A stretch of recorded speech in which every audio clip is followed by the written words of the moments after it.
দশক আগে আজকের দিনেই খবরের জগতে ফাটে সব থেকে বড় বোমা, উইকিলিক্স। নামটা চেনা লাগছে?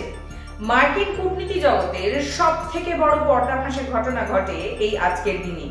হাতের নখের মাপের একটি ছোট্ট ডিভাইস আসে এক সংবাদ সংস্থার হাতে, যা কাঁপিয়ে দেয় গোটা দুনিয়াকে। কি ছিল এই মেমোরিজটিকে? বিশ্বের বিভিন্ন প্রান্তে থাকা মার্কিন দূতাবাস থেকে পাঠানো ইমেল এবং সেই দূতাবাসে আমেরিকা থেকে পাঠানো বিভিন্ন ইমেল ছিল এই ছোট্ট মেমোরিজটিকে।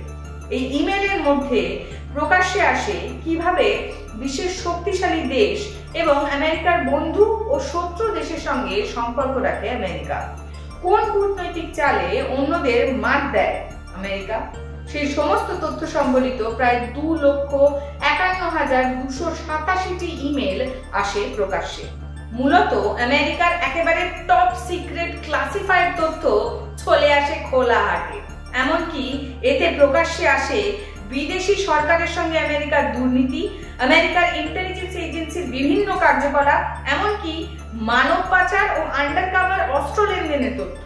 2006 সালে অস্ট্রেলিয়ান সাংবাদিক জুলিয়ান অ্যাসাঞ্জ ও ক্রিস্টিন রাফসন একসঙ্গে শুরু করে উইকিলিক্স নামের একটি ওয়েবসাইট, যা বিশ্বের বিভিন্ন দেশের সরকারি ও বেসরকারি ক্লাসিফাইড ও বিতর্কিত তথ্য ও নথি প্রকাশ্যে আনে।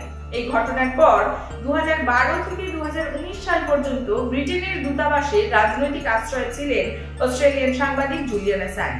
2019 থেকে ব্রিটেনের জেলে বন্দী থাকার পর চলতি বছরের শুরুতেই আমেরিকার সঙ্গে প্রিজনার ডিলে মুক্তি পান তিনি।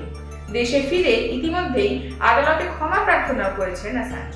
এরকমই আরো ফিরে দেখা দেখতে চোখ রাখুন নিউজ18 বাংলা।